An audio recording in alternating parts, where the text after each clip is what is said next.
Gentlemen, we are dealing with the undead. Mas, Maralto. Yes, Nosferatu. The undead. The vampire. According to the legends of my people, the last Count Dracula became one of the undead. A vampire. I am Dracula.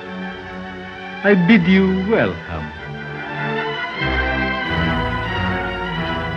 Welcome to the now playing Universal Films Dracula Movie Retrospective Series. I have crossed oceans of time to find you. Hosted by Jacob. Oh, and I have waited an eternity for a man of your strength, your gifts, your will. Arnie. I am considered somewhat of an authority on the subject. And Stuart. We've all become God's madmen. All of us. This episode will contain detailed plot spoilers and strong language. Run to your mother. We hope you enjoy the show. Now, let's eat.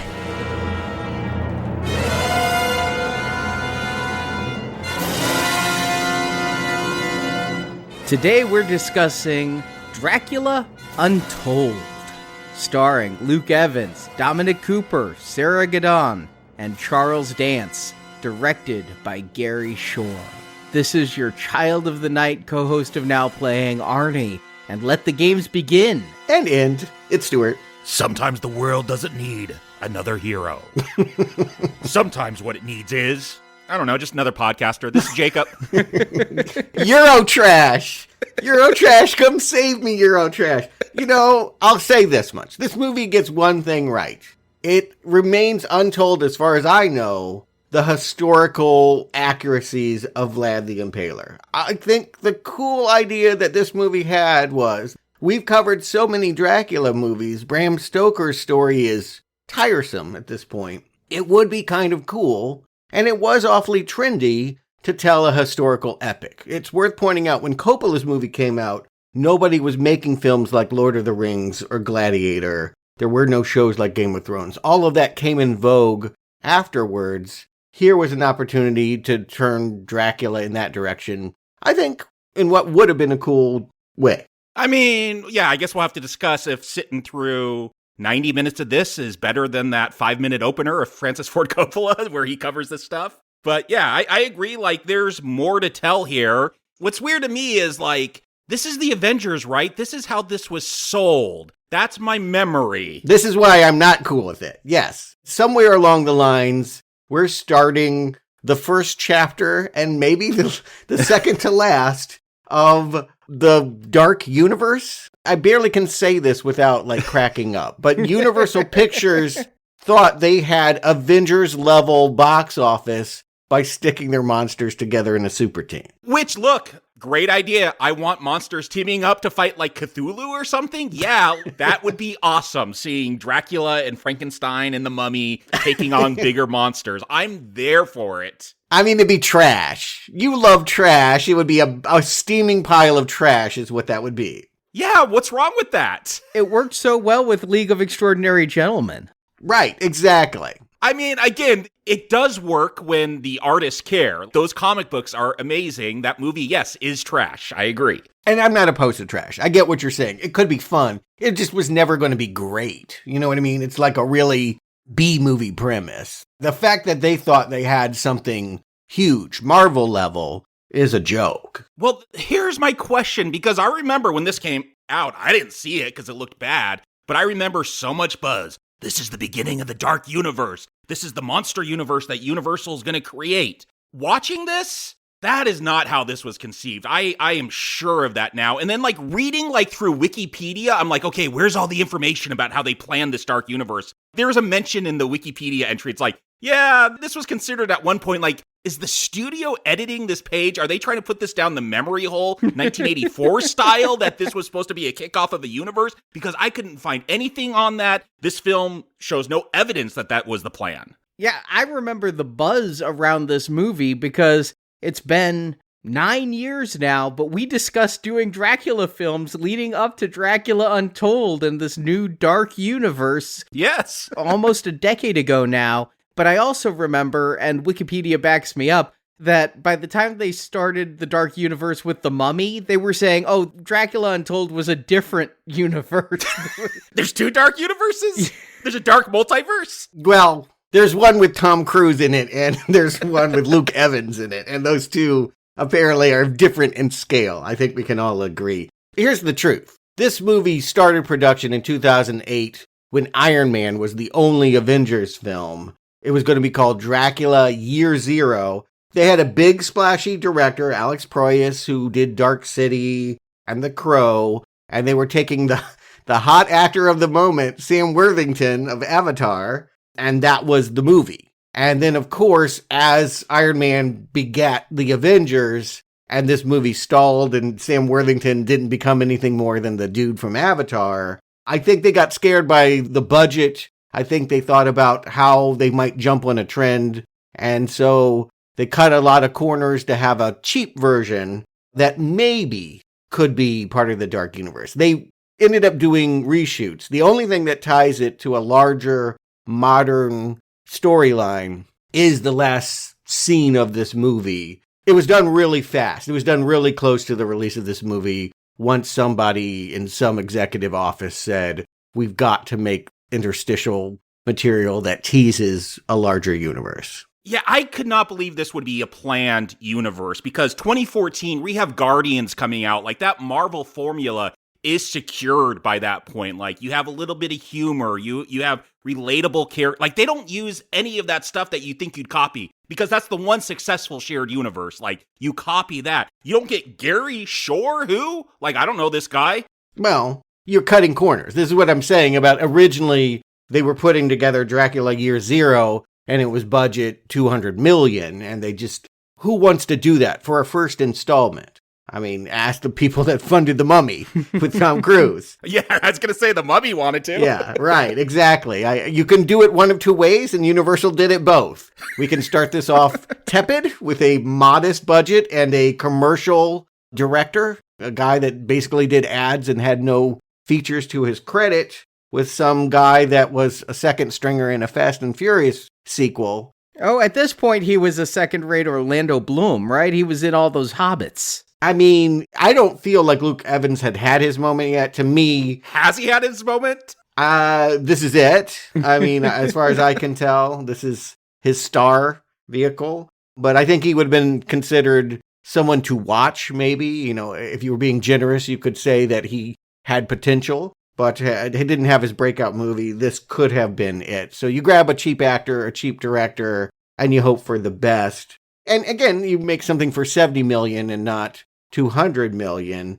It's still on those terms. I just want to point out this movie rated PG-13 and cut down to 90 minutes so they can screen it all day long. And this thing didn't do better than $55 million in the States. That's bad. It made up the difference internationally. I think the reason why they even considered continuing on with this was that this thing eventually raked in $220 thanks to international box office. Maybe Luke Evans is a star abroad. I think people just like Dracula. Yeah, or this just always plays better in China and Europe. Also keep in mind, you got to cut that more than in half when looking at international box office. I mean, that's how many tickets it sold, but the theaters overseas keep more than half and all of that. So they're lucky to call it a break even. Mm-hmm. Yeah, I agree. But it isn't the bomb that it was in America. Nobody was asking for more of this. And yet, yes, I think Luke Evans, if no one else, wondered all the way through production of The Mummy if he was going to get a call and maybe do an end credit stinger where he shows up biting into the neck of Tom Cruise. I mean, nothing against Luke Evans, but like, this is your Robert Downey Jr. that you're going to kick off your universe with. Like, it was shocking watching this, how much it didn't feel like a kickoff to a shared universe, even though that's what my understanding of this was. Yeah, and yet, if it isn't a kickoff, if this was looked at as a standalone movie, why do superhero Dracula? I mean, it's 2014. Maybe I'll talk about it at the end. They did Superhero Frankenstein this same year with I Frankenstein, or the Spanish title, much better, Yo Frankenstein. Yeah, I do think we had moved away from the idea of monsters being scary in general in this decade. It is the decade of Twilight. Vampires are super popular, but as romantic leads and not as monsters. So it makes sense that you aren't conceiving this as Nosferatu. And that's been told. Again, they're telling us, we want to do this story in a way you've never seen it before. That is much welcomed. Arnie, why don't you give him the plot and we'll find out how different Luke Evans is from all the other Draculas. He can't do that. Then it will be Dracula Told. Yeah, well, Dracula Unwatched. It had been for almost 10 years until this podcast. Yeah, this is my first time watching it, for sure. Yep. Me too. Never wanted to. In the mid-15th century, Vlad the Impaler was a Transylvanian prince. The neighboring Turks demanded Transylvanian boys to join their army, and Vlad was one of them, becoming the most feared man on the battlefield. As an adult, played by Luke Evans, Vlad returned to Transylvania to rule as their prince. 10 years into his rule, the Turks have returned, demanding 1,000 Transylvania boys be given to their army, including Vlad's young son. Vlad refuses and kills the Turks, but then Vlad has to worry about Turkish retaliation, and the Transylvanians have no armies. Seeking a way to increase his strength, Vlad goes to a cave atop Broken Tooth Mountain. Broken Tooth Mountain? Is this just a lot of, rock climbing accidents? Or oh, I broke another tooth! I'm just thinking Brokeback Tooth Mountain. Now that would be something. And here I'm thinking that the vampire just broke his fangs and can't feed. I mean, that is the thing. It just looks like a fang, and Fang Mountain's way cooler than Broken Tooth Mountain. Just go with that. It's a vampire movie.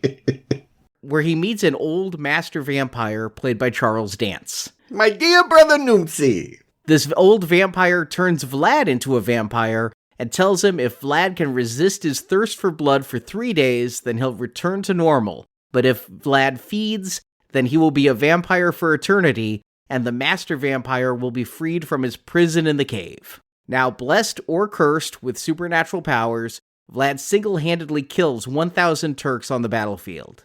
Vlad's wife, Marina, played by Sarah Gadon, learns of Vlad's transformation, but works to keep it a secret from his men. Still, Vlad's superpowers draw suspicion.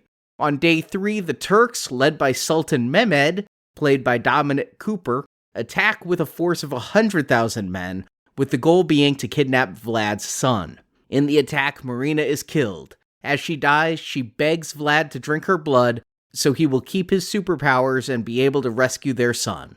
He does drink her blood, damning himself to live as a vampire for eternity. He then creates an army of vampires from the surviving Transylvanians, thus cursing them all to live for eternity as vampires too. They attack the Turks, who were unable to resist a mass vampire attack. Vlad kills Mehmed and rescues his son, but the other vampires now want to feed on Vlad's child. Vlad makes the clouds part and the sun kills all the vampires, including Vlad, but a man, who I presume is Renfield? That's what I thought. It's not his name. Okay, that's what I wrote down every time. Skelgum. Do they say that name in this film? The closed captioning informed me. Okay. Okay, I did not get that name. Well, this guy who calls Vlad Master pulls Vlad's body to shadow and offers his own blood, bringing Vlad back to life. So we jump to modern-day London, where Vlad meets a woman named Mina, who looks a lot like Marina, as they're both played by Sarah Gadon, and Vlad seems enchanted, but the master vampire, now looking like a normal Charles Dance, is stalking Vlad for some reason we will never know as credits roll. He wants to play games. The games are beginning. Yeah, I think there's still a dark universe brewing. I think it could happen. We just got to get Russell Crowe's Jekyll and Hyde. Oh, we'll get to that Mummy movie someday. Woo! Goddamn. Anyway, so let's talk about this film. It starts, you're right, where Coppola started, and I always thought that this was cool. 1442, with a tweak. This was a hiccup. It took me a second to adjust, because Coppola told us that Vlad was a Christian fighting Turks. But this movie is going to actually go more with, I think, the historical truth of it, which is that Vlad was trained. He became an impaler because he was a child soldier for Turkish sultans. There may be some historical accuracy to this. I don't want to give this movie too much credit, but this feels very 300 to me, where, look, I feel bad for those in Turkey right now, devastating earthquakes, but this film is not kind to the Turks. This feels very much how 300 dealt with the Persians, like they're queer-coded, like the fact that they're taking young boys. Yeah, just not 100% comfortable with this depiction of the Turks, even though they're trying to lean into history. And yeah, there might be some historical, I mean, there was a Turkish empire, there was probably child soldiers. Yes. So I think it's fair game. But yes, we're to think of Bram Stoker's Dracula. I think when we have this opening and we see those silhouettes on the spears and all of that, I think that this would like to be a soft sequel to what we saw Gary Oldman do. I mean, he even is wearing red armor. This is different red armor, not as cool red armor as Coppola's. No. Not as muscular, yeah, that raw musculature look. Again, nothing is cool about this movie. It doesn't have style in the way that I would call cool. I mean, Jacob, you mentioned 300 with this opening. A lot of it is still frames with, like, the CGI camera work swooping around.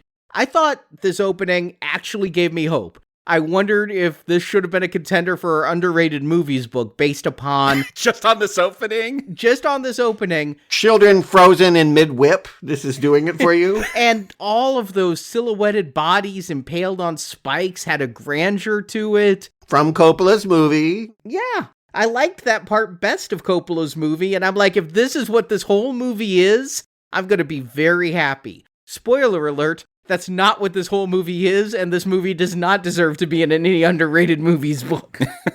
I mean, when you get a movie with this much narration at the beginning, it's already a red flag to me. Maybe yes, maybe no, but again, I am vibing on the idea that we're going to get some history, that there was this. Unfortunately, I really don't think it comes through, but I did play this movie. I watched it twice, and I did play it with commentary, and what the director talked about was that there was a Mehmed the First, who adopted, even though this was a Transylvania child soldier that he adopted, he came to look at him as more of a son than his own son. Thus why it sets up this rivalry that I think is really underdeveloped between these supposed half-brothers, Mehmed II and Vlad. Yeah, none of that comes through in this final cut. That feels like scenes that were excised from the film. That's very Moses. The stranger comes in and is adopted by the pharaoh and rivals the brother, but none of that's here. So, like, I can't give this film credit for that. I got it when the two meet and are called brother. I didn't get that Vlad was the favored child, but I got a sibling rivalry. I mean, you mentioned Moses. I don't know the Bible that well. I was thinking Thor and Loki from just a few years before this. But does that explain why, like, I was so confused? Vlad is taken as a child, trained to be a soldier, the best Turkish soldier, and then they're like, yeah, just go back to Transylvania and be a prince and rule for a while. Like, don't you just keep all your best soldiers? I looked very carefully. Those people impaled do not wear Turkish helmets. He did not turn on the Turks, which is, I think, what we need to understand, that this guy ended up breaking free, like a slave that broke from the shackles and went back home. He is now defending his homeland from Turks. It's kind of weird the way that this movie frames it, as that he actually pays monetary tribute and is trying to pacify them. Yeah, he was this great leader and a favored son at that, and yet he's allowed to go off and rule Transylvania? That just doesn't track. I wish I knew the historical truth. I wish this movie cared more about that. Yeah, I agree. That was a bit of a mystery to me.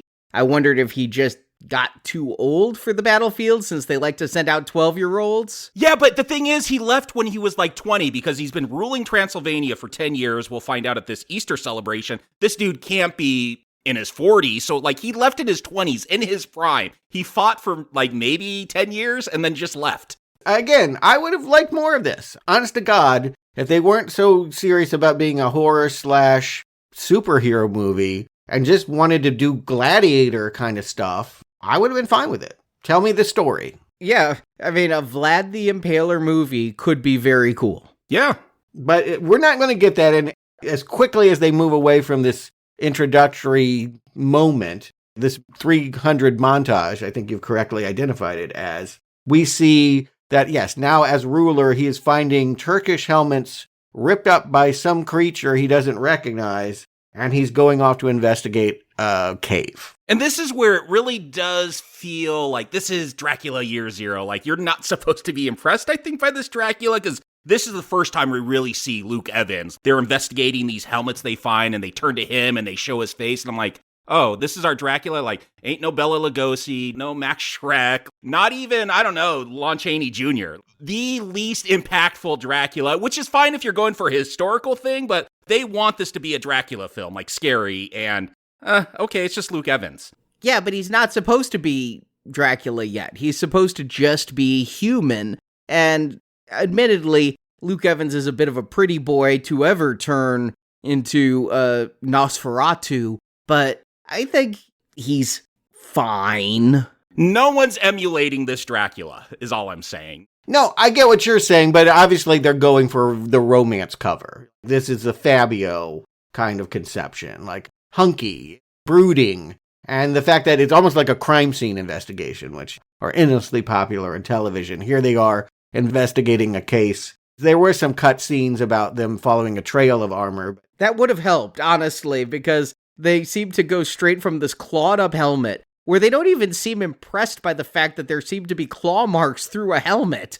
And then the next thing I know, they're going to a cave. And also, if the master vampire can't leave the cave, who killed the Turks? I think he comes out at night, maybe? No, he can't leave at all. He can't leave the cave at all? Is that part of the lore they set up? I think so. Otherwise, why wouldn't he be happy with the arrangement? This would just be a layer if he could come and go as he wanted at night. This is a prison, yeah. And what is his story? I do note that in some versions, some deleted stuff, this character is labeled as Caligula. And they did actually hire the actor who played Daredevil on the TV show to do flashback scenes of this character, and they weren't even included on the Blu-ray. Charlie Cox was going to show up as young Master Vampire? As young Caligula.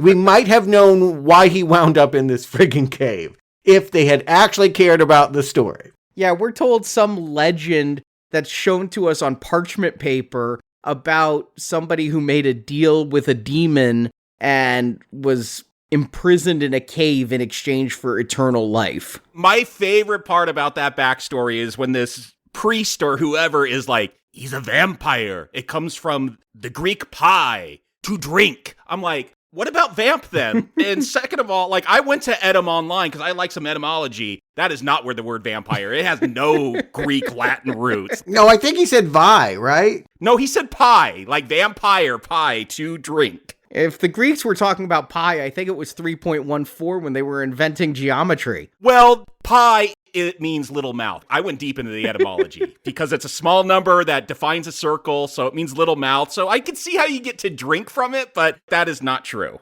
I'm going to laugh if this podcast turns into a squabble about history.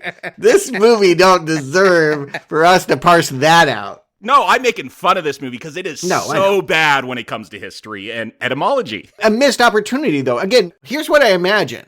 When this was originally conceived with the original director and all of that money, it was going to have all of this. And then somebody said, you got to do it on a dime. That suddenly we're just standing outside an obvious set of a cave that looks like it's from Star Trek 1960s. And, yeah, Charles Dance and some jittery editing. The camera pans back and forth, and that's called fight choreography. It just... Did you guys have trouble seeing that? It seemed very blurry to me with all of the camera movements, all the fights throughout this whole thing, starting in this cave.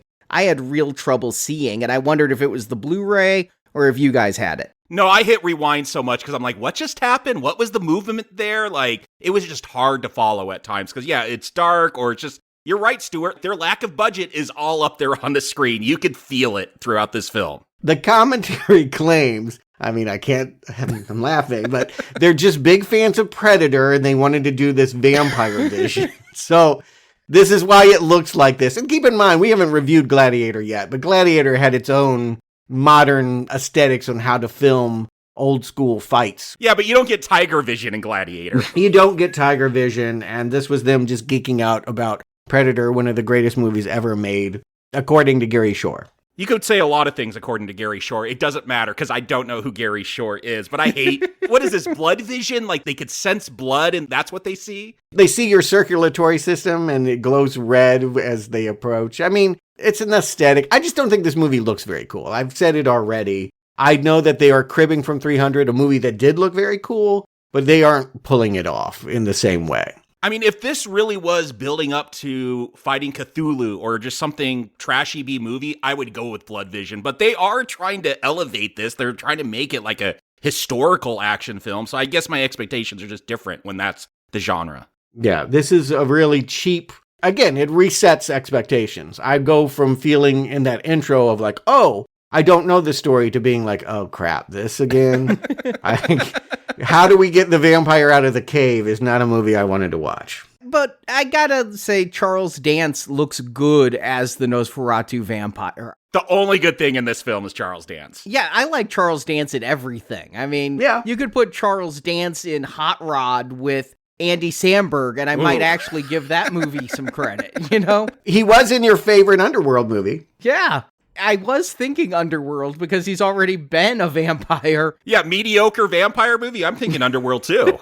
And with the makeup and things, he's almost unrecognizable. It's only the voice that comes through that lets me really know it's Charles Dance. I didn't recognize him in this opening attack, again, partially because it's so underlit and shaky in its photography. But when this character, this Vlad, goes riding back to his castle and he stops by the monastery and we have the monk with all the scrolls, I could tell from the artist rendition. It almost looked like the costume designer's sketch of what Charles Dance would be wearing, like a behind-the-scenes thing. They just filmed as if it were from ancient times. I recognized him from that, and so I didn't see his name in the credits, didn't know he was going to be in this. But yeah, it sort of made me smile to think that Charles Dance was going to be a part of this, because I do think he elevates bad movies. He typically is put in movies that aren't great and tends to be the best thing about them. Yeah, I saw his name in the credits and Charles Dance, and I just immediately assumed he was going to be the vampire that was going to turn Luke Evans. That would be the only role for Charles Dance in my mind. But Vlad's got another problem. You're right. They don't seem that bothered by the monster that's ripping through armor. The real problem for him is that his brother, his adoptive brother, Mehmed II, has inherited the throne. And he wants to start up the whole child army thing again. He has sent Ben Kingsley's son to collect 1,000 kids. Yeah, they want to go to war. They mentioned 2 fronts that they want to send these children to, but you got to train them first. You got to brainwash them. You can't go to war right away, but nothing in this film makes sense. Yeah, they want those kids again. They don't want just those silver coins. And this is a case of whitewashing, right? That Vlad is going to see this Sultan, and Dominic Cooper has done this before. Like, I don't know what his ethnicity is. I know he is British and he reads as white. And I believe most of the parts he plays are white characters. I mean, he played Tony Stark's dad. Well, yeah, now, but I'm talking about he played Saddam Hussein's son. You remember that the children all had doubles and they weren't sure whether they had killed him or not. It was a goofy movie called The Devil's Double where he played Latif, the buck-toothed impersonating son of Osama Hussein. A performance so bad, I've actually always held it against him. Whenever Dominic Cooper has appeared in anything, I've always gone, oh, fuck, it's Latif. Like, I just hate him. And I just don't see him as a period actor. The things I've seen him in have all been modern or Captain America, the First Avenger, and the Peggy Carter series. You tell me he's British, I just can't picture him trying to play this character in the 15th century. It just feels like a miscasting. But a sultan, a Muslim, like I feel like that is like, this is brown skinning, right? Like this is when we hired Italians and said they were Hispanics, Scarface, Al Pacino kind of things. I'm uncomfortable with it. Let me just put it that way. Yeah, no, all the Turk depictions are awful. It's all whitewashing or whatever. There's no Turks hired in this. I hear, Jacob, your problem is that it makes them look like savages. Maybe. I just want more information about what they're doing. I mean, when they put eyeliner on him, again, something they did in 300, it just feels like you're trying to do some coding on there to tell us Don't like these guys. No, we're not reviewing 300. 300 has huge homophobic issues. So does this. They're using those same tactics with eyeliner, collecting boys. It's subliminal things. I'm going to side with Stuart on this one. I don't see it there. They're gathering boys to go to war. Okay, read between the lines, though. The Greeks used boys to go to war, too. They also used them for other things. I get that to a degree. I get it to a degree. I just don't think it makes the sins that 300 commits, but that's another podcast. My problem, again, is that this is all based on a real history. What is that history? I don't really understand it. I don't need this to be 100% accurate, but I do just want more consideration to be given to actual battles, actual historical figures. Yeah, wouldn't it be something to see the real Caligula? All of that feels like the story that remains untold in this Dracula movie. But instead what we're told is that the love between a father and a son is such that Vlad will not do this. He doesn't just do it for his people, but he's almost ready to give up the children and his own son. I don't think that's it.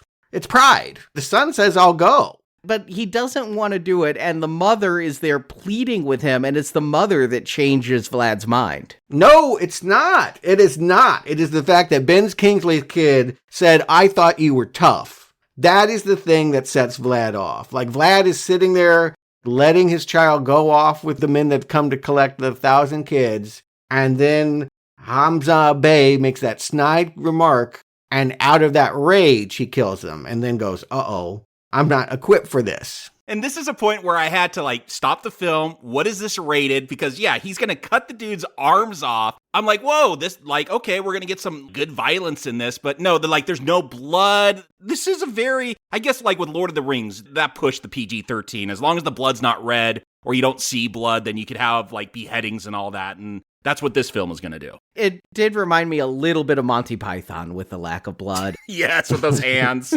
coming off. I don't know how much you bleed when you cut off your arm, but it's more than this. I will agree. It's more than this when I just accidentally cut my arm a little, let alone cut my arm off. Yeah, a paper cut draws more blood than this film does. Yeah. So if that's what you're looking for, and I do think that that's what enthusiasts of this genre would expect. I mean, again, all those movies, Gladiator and 300 and all of that. If you are a fan of that genre and you wanted to see a fight like that here, you're denied. I think that you will be blue-balled by this movie's pulling away for a PG-13, is my sense. They made a lot of compromises to try and get this to a larger audience.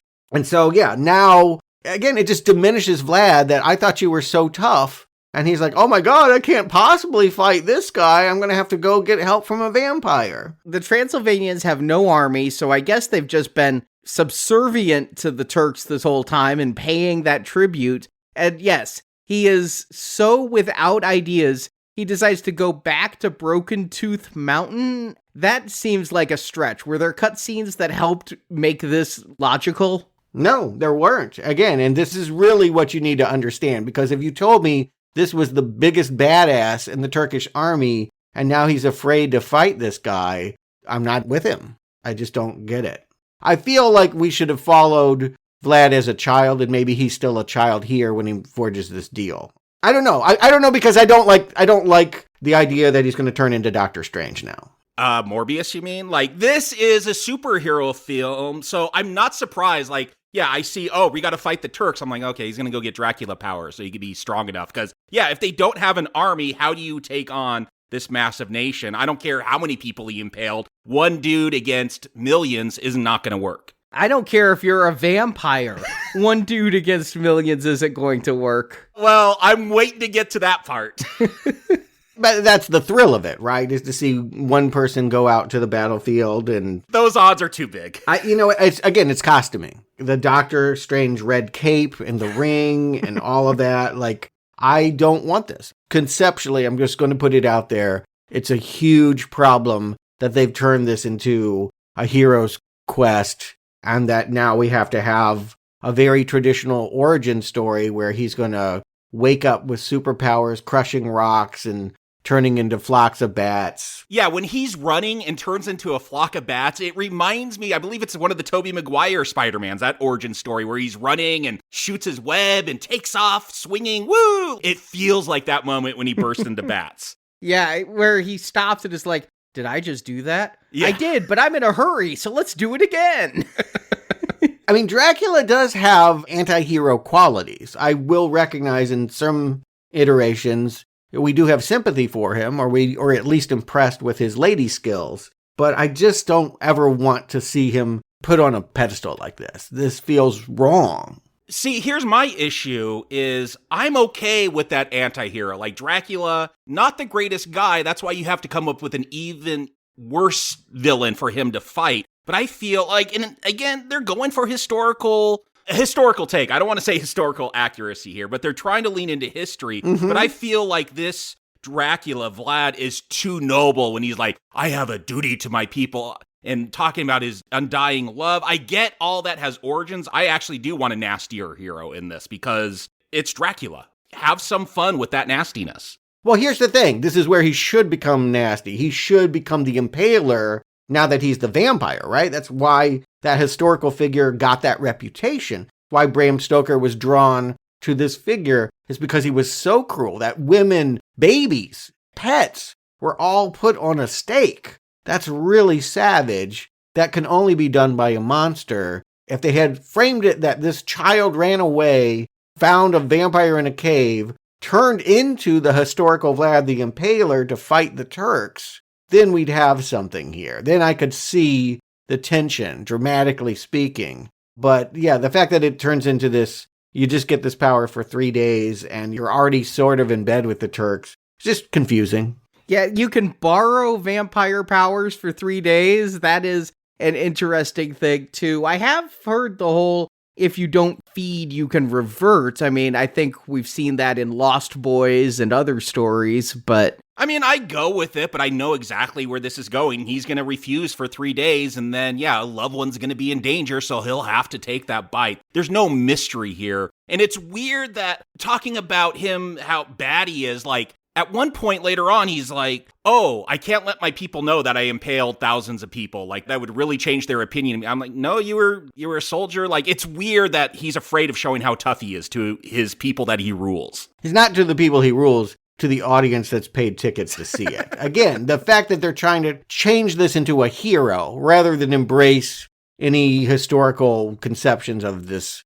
figure. I just think they're backing away from what they said they wanted to do. The thing that they promised, they're actually afraid to give. Now, you asked about cutscenes. There was none explaining why he made this choice, but they do have an inexplicable one, wisely cut, where after getting this power montage, he runs into Baba Yaga? The Russian witch from Hellboy? John Wick? Oh yeah, it is in John Wick too. It is a Russian folklore character. I think of it about the recent Hellboy reboot. It had that prominently in there.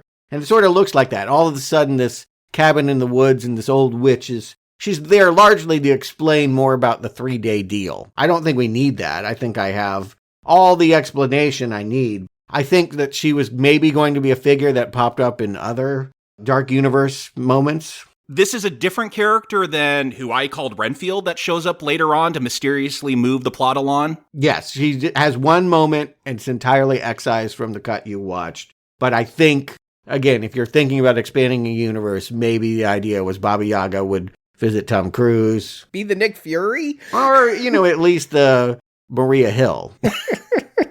It was wisely cut. It wasn't scary. It wasn't creepy. And I don't know what they're going for. Are they trying to be scary? You say Dracula. I feel like you at least have to throw something to the horror audience, right? You have to have some moments of genuine terror. Charles Dance in the Cave wasn't it. No, he looks creepy. I mean, if you're going for creepy, as far as terror goes, Dracula Vlad gets back just in time as 1,000 Turks are coming, and there is nothing frightening about his CGI attack here where he's going in and every time somebody tries to stab him, he turns into bats, and the Turks aren't shocked by this. At no point does a Turk go, holy shit, he just turned into bats. They just keep the attack going. Yeah, it's like they're charging in at just him, and then, look, I get it, you want a big demonstration to kick off, like showing his powers. 1 against 1,000? That's maybe too much. Again, every time it's one man against tens of thousands of soldiers, it doesn't work for me.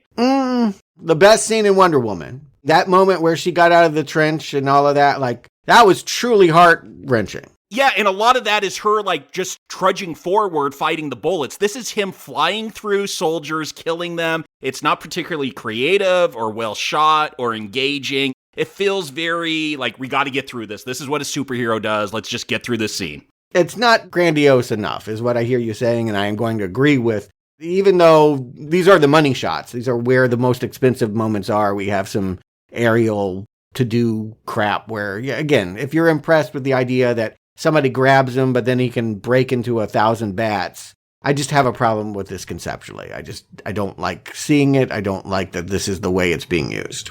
No, it's at this point that I realize he's ridiculously overpowered and that there's not going to be a whole lot in this film I enjoy, because a good action scene can really win me over, and this is not a good action scene. The way it's filmed, the fact that it is so blurry, the fact that he keeps turning into these bats and doesn't seem all that great in combat. It's just that he can turn into bats and not be hit. And then when Dominic Cooper says, okay, we're going to send 100,000 men, I'm like, are we just going to get this scene again? Because it seems like literally nothing can hurt him. Yeah, and it is done. It's worth pointing out, all of this was done on a sound stage kind of stuff. It is 300. They got the green screen. They're in a small, it's actually tiny when you watch the behind the scenes stuff.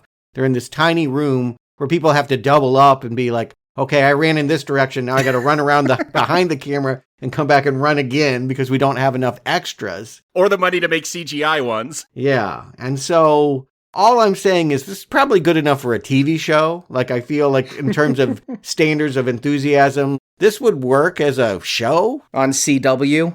Yeah, but just when I think about big screen, I can't imagine sitting in an IMAX and watching this. It would be so underwhelming. Yeah, that's part of the problem is you could have tens, hundreds, millions of bad guys, but you need one to, like, represent them all. Like someone that's scary and tough, and you're looking forward to that final showdown. And Mehmed, this is your bad guy that I'm supposed to be, like, invested in. Like, he's just not scary. They did reduce his scenes. I don't think that you're going to get what you want when you watch them. But they had this moment where one of the powers of Dracula is that he can mesmerize. He goes and gets this soldier named Ishmael and actually turns one of the most trusted men in Mehmed's army against him. You get him only in one little moment. Mehmed comes walking into a battlefield after one of the attacks, and I think he says something to the effect of, Vlad hopes you enjoy the view. I don't know if you remember that tiny little moment. But that was a major character from a subplot that was excised. Nope. Yeah. I have a problem with all of the supporting characters. The weird thing is we're supposed to understand there's a whole council surrounding Vlad, that he's got this guy that he talks to, and then there's the monk as well, and his wife and his kid and all of that. And honestly, they make no impression. Every superhero needs, minions. They need their pepper pots. Right, yeah. We need people to help. If nothing else, give them someone to talk to about how they're feeling about these transformations. And Luke Evans, not a dynamic screen presence, has nothing to play off of, and is in a green screen room with 10 people pretending to be 1,000. It's just, it hurts. He has Marina. She's kind of the pepper pot. She realizes the scars on his back from being whipped by the Turks are gone, and that she needs to help him cover up the fact that he can't go out in the daylight, and tells the troops that because now the Transylvanians have to retreat to a monastery because they know that... Yeah, explain this to me. The Sultan is going to bring 100,000 people, and she says that he went off ahead because he can't go out in the daylight when everyone else is going to the monastery. They're better protected at a monastery than they are their fortified castle? Who designed that? Who made that choice? Well, he said that it's up where they can't get catapults or... They have the high ground. Yeah.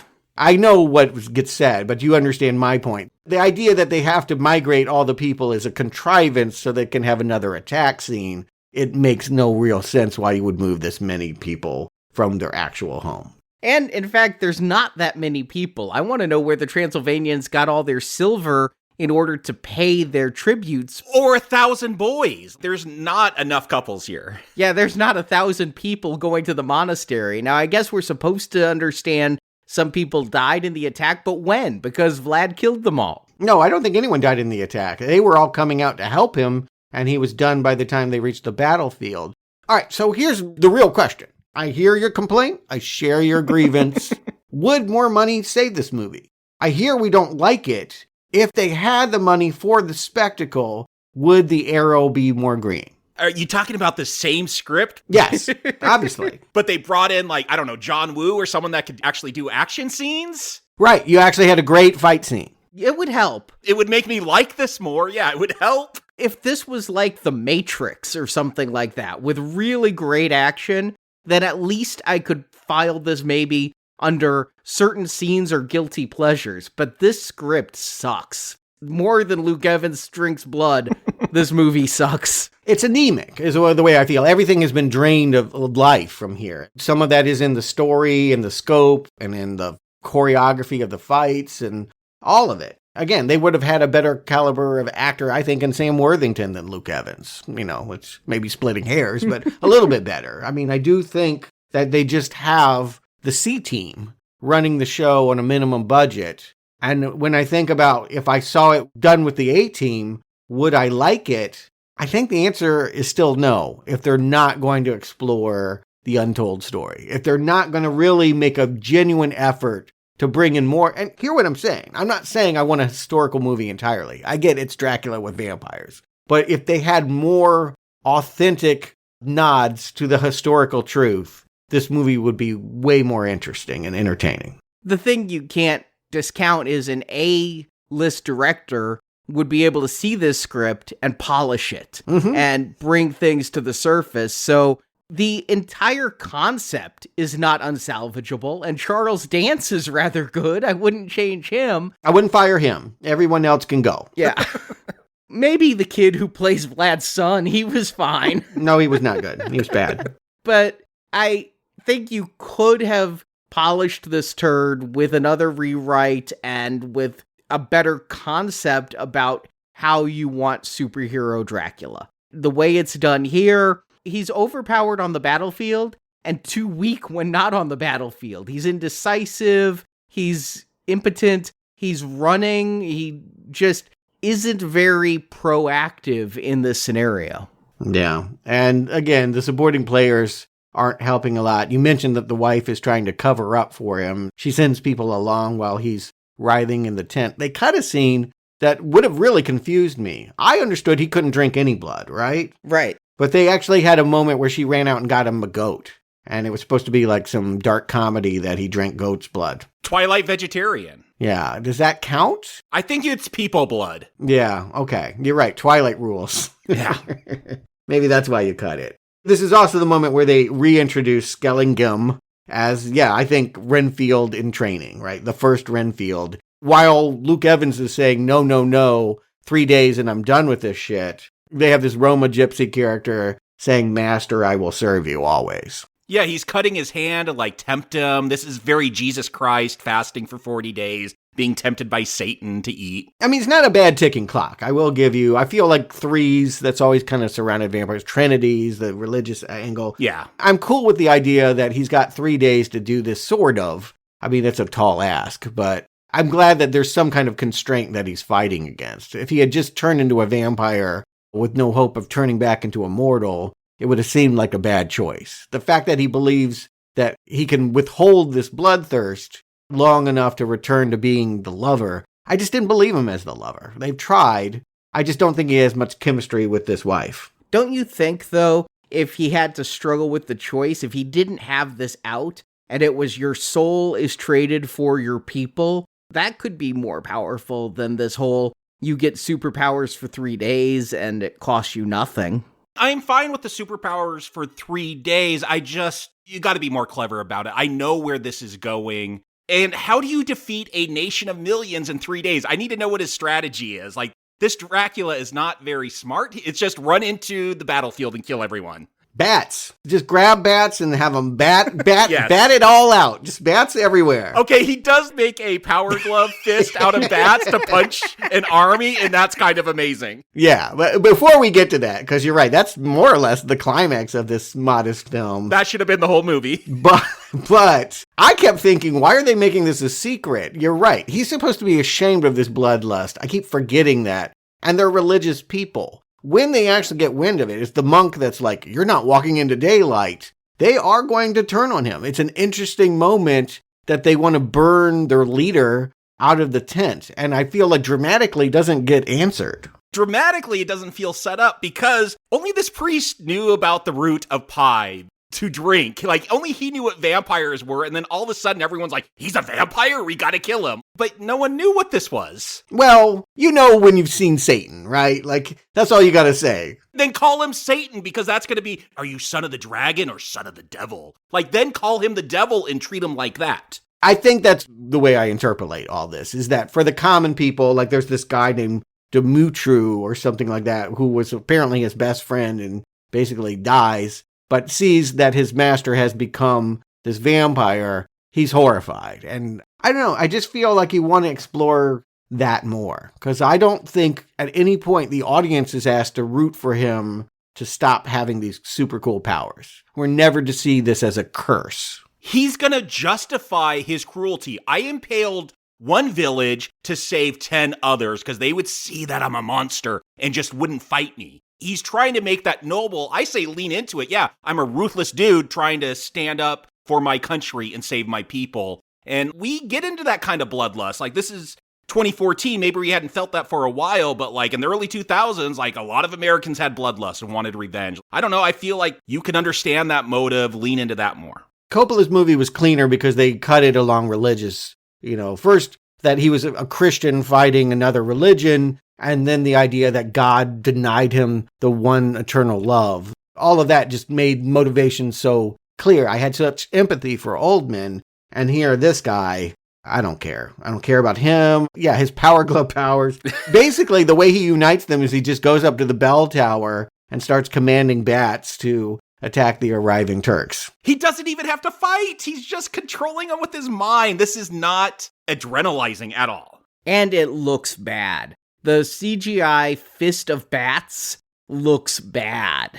I kind of appreciate they go there, but I agree, and none of this looks good. It looks good enough for a modest thing, right? It would be the best effect in any Underworld film, but it is not good anyway. Right. There you go. That's what I was going to say. If this was the blood god at the end of Blade, it would look amazing. And I do think this had the budget of that fourth Underworld movie where 60, 70 million, that's all they're working for here. They can't do it. I hear you guys saying they got nothing to show. And the answer is they've stretched their dollar, their euro, as far as it will go. And so should they have held out for more money? Should they not have made this until they had the budget? Or should they have never made this? Is the internal debate I can't rectify in my head. They should have never made it this way. That I'm clear of. Yeah, maybe you'd never get that money for the bigger budget thing, but you got to rewrite this then. Like, you got to write for the budget you have. I think that's the problem, is that they tried to hold on too much to their earlier ambition that could never be achieved on this budget, or couldn't be achieved by this director. Maybe I'm putting too much into fiscal resources and not enough on creativity, because plenty of directors have been handed a pittance and made mountains. Yeah, there's a reason Gary Shore has only done one feature-length film. Yeah, right. He never worked again. And why would you hire him? He did a short for some horror anthology that Kevin Smith has a short in as well. So many words there that have me running in the other direction. I know. That's why I said it. So let's get to the climactic act turn. So everything has been about Marina or something, I guess. But even though he doesn't need to be on the battlefield, he's on the battlefield when they break in and grab his son, and she falls off the bell tower, and he's not fast enough to save her. I'll help this film a little. He went on the battlefield in order to get the Sultan. His hope was if you cut off the head, the body will die. If he could kill Mehmed II, maybe they'd stop coming for the Transylvanians. But he gets on the battlefield, and Mehmed isn't there. And Mehmed is also not getting the son, but he's screaming, where is he? Where is he? And that's when Vlad realizes that this attack is just completely a distraction, and they've sent some spies or some stealth troops, some commandos or something into the castle. There's these cool blonde twins, the twin henchmen that I don't think you notice as much as they want you to. You wouldn't buy an action figure. Nope, I didn't notice them. Yeah. I think they have a real problem with supporting characterizations. You really want to have people in cool outfits stand apart from this Dracula. But you guys were laughing about a man whose arm gets cut off with no blood. How about a woman that falls thousands of feet and lands in one piece with no broken bones and can say in her dying words, "Drink my blood and become Dracula"? Again, I had to rewind the movie. I'm like, oh, did he catch her at the last second? And like, it's a Spider-Man thing where, the web just like snapped her neck when it caught her. But no, like she hits, but does not explode into meat like one would.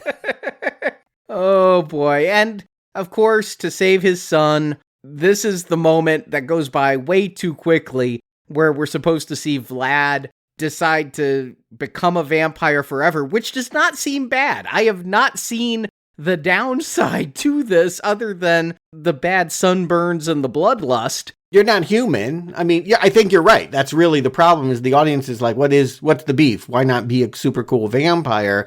We all love vampires at this point, so it's a fantasy. You didn't sell the horror of being this undead creature. I think we were supposed to see in those little moments that he couldn't screw his wife, right? That he couldn't be intimate with the woman he loved without thinking of ripping open her neck. To which I say, then make her a vampire too, and you're cool, right? Yes. I mean, he is going to turn everyone into vampires at the end. Right, yes. But this is supposed to be seen as a dark turn. Without my love, there's no point to living. It's kind of the Oldman choice. I'm going to defy the world and embrace this vampire thing. I'm going to drink her blood and then make all of my surviving minions an undead army, and we're going to ride in and tear up the Turks. Which, again, should be a scene where he's telling his people here, drink my blood. They were attacking him earlier for being a vampire, and now they're just willingly all going to drink his blood to become vampires. Well, they are bleeding out, right? I mean, it's either that or go on to your eternal reward that maybe you're having second thoughts about. I don't know. And do they get the 3-day rule too? I mean... No, they get shown the sunlight. As soon as they're done, it's like, no, I'm going to burn you up. Because here's the thing, it got cut. And I think he really needed this moment. Not only do they attack the Turks, but the 1,000 boys were taken in this whole siege. And it's the vampires that killed them. They, in their bloodlust, after they finished with the Turks, said, "We're still hungry," and drank all the kids. Yeah, they're just going to fight over the sun. But before we get there, we do get the most amazing scene. I'll just say that. Charles Dance has been great, but let me do a little diversion here. There is a comic book that Frank Miller, The Dark Knight Returns, did about Batman called All-Star Batman and Robin the Boy Wonder. It's quite a mouthful. And at one point in that comic, Batman and Robin, they're going to take down the Green Lantern who's hunting them down. Green Lantern has a weakness to yellow, so what do? They lure him into a room that they painted all yellow, and then they also painted themselves yellow. And then they're also drinking yellow lemonade, which is just chef's kiss, beautiful. So the fact that when we get to the final showdown with Mehmed, and he's wearing like this gold, like shiny, reflecting the sunlight suit, and is in a room filled with silver coins, I don't know how he knows this is Dracula's weakness, silver, but the fact that he's just going to be cutting open bags of silver coins to weaken him, like, it is so stupid, it's almost brilliant. This is why I want a dark universe. This is the kind of dumb stuff you do. It's trash. Yes. And the directors even speak to it. It's kind of like a spaghetti western showdown kind of moment. It's very macho and full of itself and silly, but in a way that is capital C cool. Maybe. I just wish I cared about Mehmed more. Like, I wish I thought he was a cooler villain. Or Dracula, for that matter. Or anyone. I mean, no one is cool, so they're puffing up empty suits, in my mind. Honestly, recasting Dominic Cooper with somebody menacing could have elevated this movie a full star in my ranking. Agreed. It would have meant a lot if I cared about him. But yeah, the coins are falling, but I'm still going to... Yeah, whatever. I mean, you get it. And again, like, these coins are literally probably all that's left in the budget is like pennies. So why not just have the pennies falling from the top of the tents while you do this silliness? At some point, Dominic Cooper is bit and killed, and that's it. And yes, Vlad has rescued his son and goes out, and now all the vampire troops that are under his command, they've fed their fill on the Turks, but now they want to eat Vlad's son, so Vlad has no connection to the human world. And I feel like this is a cheat because it's daytime, but apparently Vlad can like bring in the clouds and make it dark, so you can go out in the day. There was one moment, and it kind of was largely unexplained, when he was having his powers montage. He looked up at a cloudy sky and made the heavens come out. The stars suddenly poked out. So I guess this Dracula commands weather. He's Storm. That's great. Yeah. Mm-hmm. What happens when fangs bite a toad? The same red arrow as every other shitty X-Men sequel. And I thought for sure that this was the end. I mean, Vlad is dying in the sunlight, and I'm like, there's going to be a post-credits scene or something that shows him gasping. I did not expect fake Renfield to come and drag him into the darkness. He gets burned up, and he just gives him some blood, and he comes back. Well, they talk about how the will is so important, and so we're supposed to think Vlad has more will than the others there. The rest of the Transylvanias that he killed and doesn't need to protect anymore. Plus, I mean, we didn't cover Hammer Horror, but they were always bringing back Christopher Lee from the dead. Oh, I know. You know, like you just pull the stake out, pour some blood in it. It's like a used car, right? It'll just start right off again in any century that you want. This was the end. It's worth pointing out the filmmakers had every intention to have this be the end. Roll credits, no stinger. And it was a really late addition that they said, nope, we're jumping to the 21st century in a farmer's market in London. Where Vlad is walking in the daylight. He's pulling the Gary Oldman here. The sun does not affect him. Is it the daylight? I mean, it's not nighttime. It's overcast. Yeah, it's London, so it could just be overcast all the time. They put a blue filter on the lens, so I don't know if they're shooting day for night. I don't understand what's going on. It's just really blue.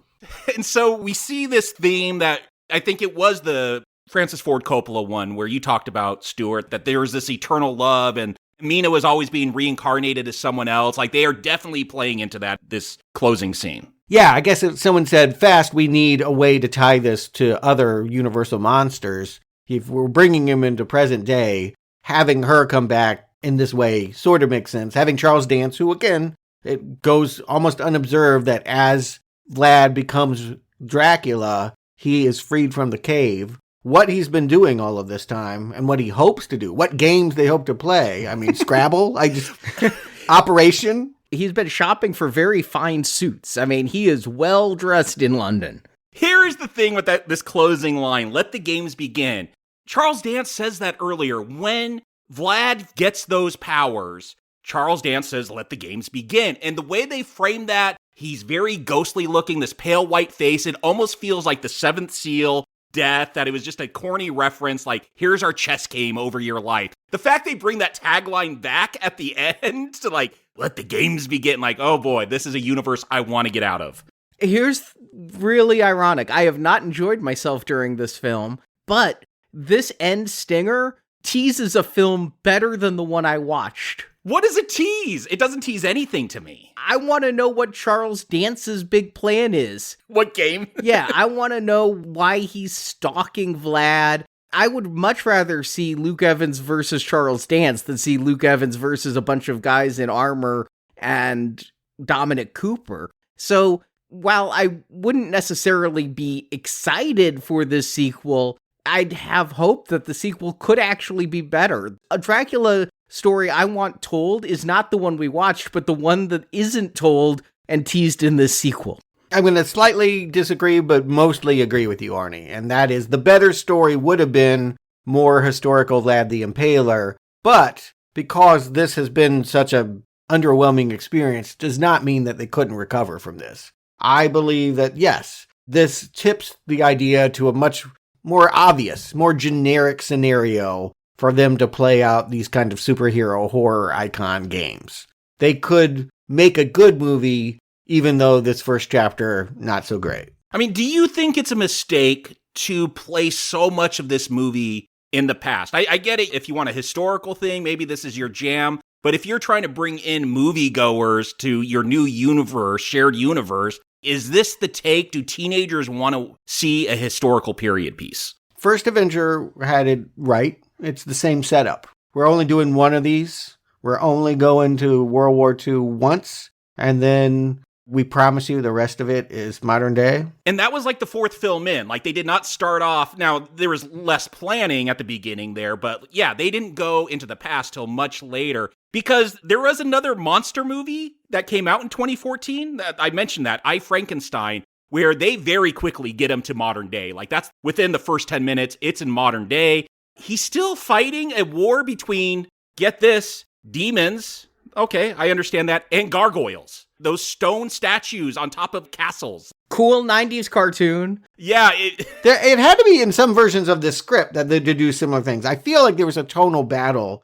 on how campy to make this. And let us not, delude ourselves that we're in the hands of masters. These are the same brilliant scribes of Last Witch Hunter, Gods of Egypt, Morbius, and the upcoming Madam Web, all coming from Matt Sazaman. Madam Web will never come out. And Burke Sharpless. It's been shot. I've seen stills. So was Batgirl. All right. I hope you're right. Me too. I don't want to see Madam Web. It can't be as bad as Morbius, right? It can. Oh, and worse. Yeah. So Jacob Stewart, how strongly don't you recommend Dracula Untold? I mean, there's no question about arrow color here. Jacob. Yeah, the initial shock was like, this is how you're going to start a shared universe. But then that all quickly went away. I'm like, oh, that was not the plan with this. You don't get this nobody director. You don't get, look, Luke Evans is fine as a supporting character. You don't get him to be your leading man, your Dracula in a shared universe. Like, none of anything that you would do to build this, unless you're Disney Star Wars, they screwed up a shared universe pretty badly. But like, there are lessons to learn even in 2014 from Marvel about how you do this. And this film does none of that. Like, I am to believe like they never meant for this to be the dark universe. Like, that was some marketing that accidentally leaked or something, because this film is so much less. And so I had to recalibrate and meet this film on its level. Okay, you're just a cheap 90-minute fanfic Dracula story meant for teens to appeal to them and make Dracula, sexy and a family man and lean into all that Twilight stuff. And even then, it's still not very good. Even when I lower my expectations very low, it's just, there's no one that has any charisma except Charles Dance. Like, that's the only character that stands out, and he's in very little of this film. No other actors demand my attention. The action scenes don't demand my attention except for that giant bat fist. Like, that's the only time I smiled in this film outside of like Charles Dance's performance. It's just a real slog. I don't know what enjoyment there is here to be found. It's a pretty solid not recommend. Stuart. I grieve because I would actually like a movie that cared more about the historical Vlad the Impaler. And I feel like at times in early drafts, this thing had the right ambitions. This would have been a cool story that has not been told about Dracula as a period epic with political factions and real-life battles, and you just gently pepper in enough vampire stuff to make it interesting, to spice it up, to make the documented truth become a little bit more mythic. I'm not crazy with turning him into the fifth wheel Avenger. That is, even if this movie were better made, I think a tall ask. I don't want to see sword-wielding superhero Dracula. And the fact that they have to be so defensive and make him this family man and so boring, so milquetoast. Luke Evans and the script have really made the least compelling Dracula ever to don the screen. I can't ever thinking about one that I cared about less than this one because he's so generic. And that's not the reason. You ask me how bad, how much do I not recommend? I'm not damning this to hell, but the reason why it's going to be comfortably Red Arrow is because it's just simply no fun to watch. Even if you look at it as a historical epic film like 300, or you want a horror movie, whatever you're looking for, a romance, it's not it. It's a choppy, briefly told nothing of a film with lame CGI. And I just feel like it checks boxes off in a very workmanlike fashion. It does not begin the telling of a grandiose tale like it promises. And so this is the first time, I just want to point out, I have recommended every film in this Dracula series. And I finally got to say, nope, put a stake in it. It's Vlad the Impaler. And of course, it's a red arrow from me.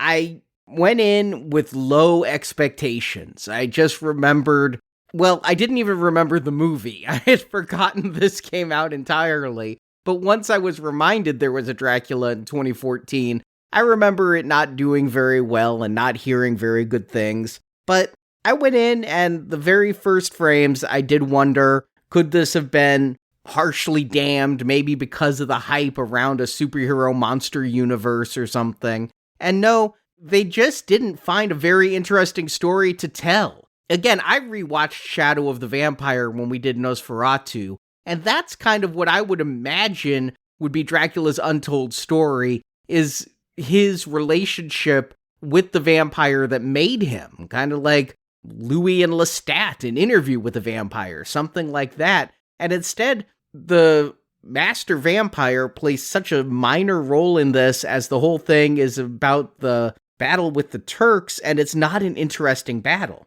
And Dominic Cooper is not a good villain. I saw the opening credits and I'm like, from his placement, I really hope Dominic Cooper isn't the bad guy. And Dominic Cooper is the bad guy. Dominic Cooper is always the bad guy if Dominic Cooper is in it, because he's bad.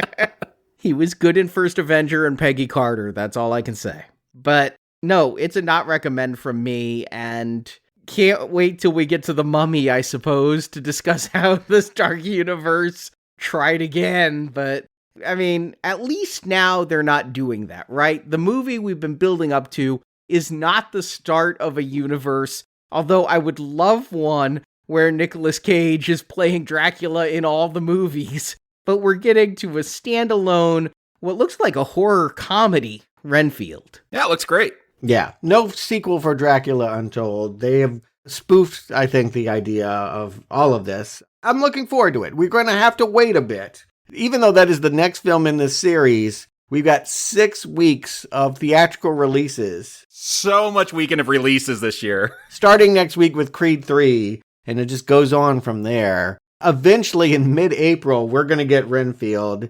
And yeah, it kind of seems like a continuation of the self-parody that Cage was doing in Unbearable Weight of Massive Talent that we covered last year. That whole idea of, yeah, Cage has played a vampire before. Oh, I'm hoping he brings his vampire kiss. Yeah, we'll discuss all of that in April. I'm looking forward to taking truly a new take on this material. It's kind of hard to do Dracula at this point. We have had so many different versions. How do you make it fresh?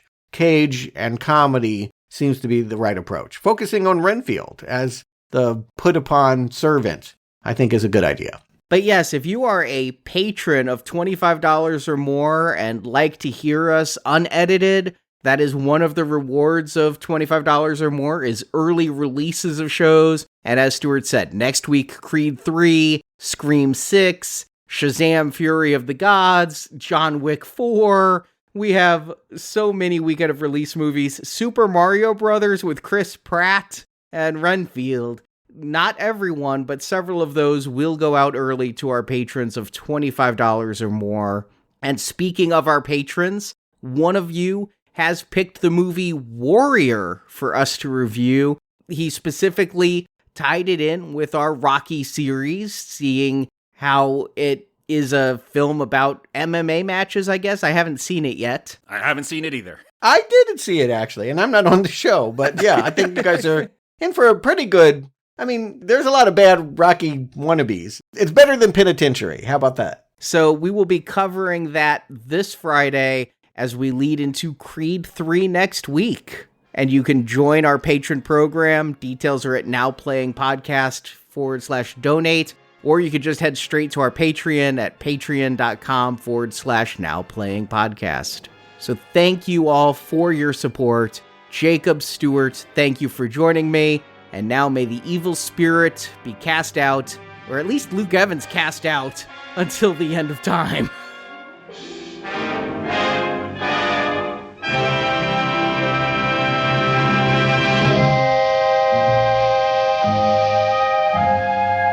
Be thou exorcised, O Dracula, and thy body long undead find destruction throughout eternity in the name of thy dark, unholy master.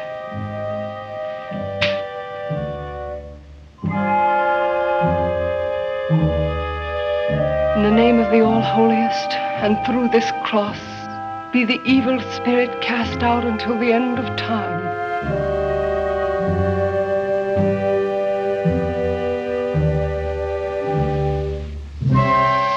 Thank you for listening to this Now Playing Podcast movie review. We hope you enjoyed the show. Listen to them.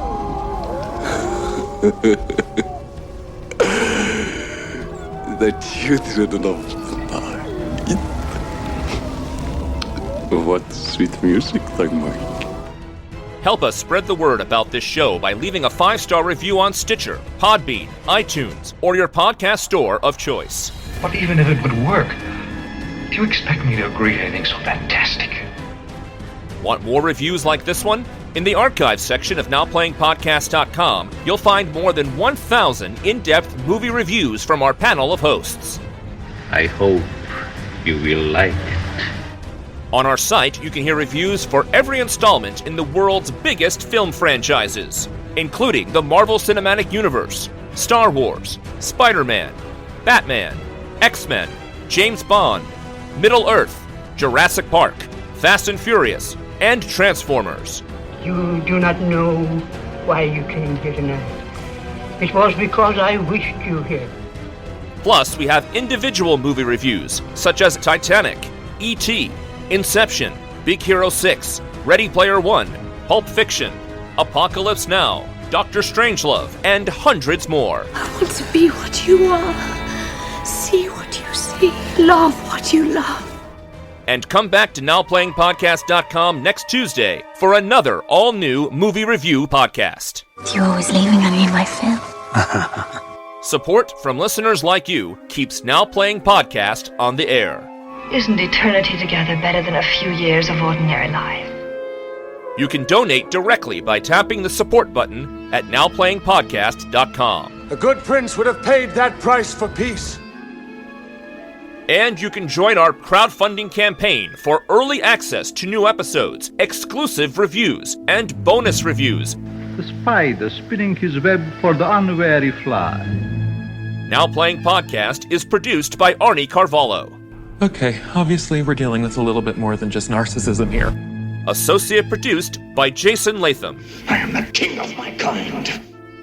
Now Playing is edited by Heath, Santiago, and Arnie. I condemn you to living death, to eternal hunger for living blood. Now Playing credits read by Brock. Words. The opinions expressed in this podcast are those of the individual hosts and may not reflect the views of Venganza Media Incorporated. How can you expect me even to listen to you when you're concealing the truth about yourself? Venganza Media Incorporated is not affiliated with, and this podcast has not been prepared, approved, or licensed by any entity that created the film analyzed herein. All movie clips and music included in this podcast are the intellectual property of their respective copyright holders. They are included here for the purpose of review, and no infringement is intended. Master, we are here. You can't hear what I'm saying, but we are here. We are safe. Now Playing Podcast is an exclusive trademark of and may not be used without the express written permission of Venganza Media Incorporated. Your impotent men with their foolish spells cannot protect you from my power. Now Playing is a Venganza Media production, copyright 2023, and no part of this show may be reproduced, repurposed, or redistributed without the written permission of Venganza Media Incorporated. All rights reserved.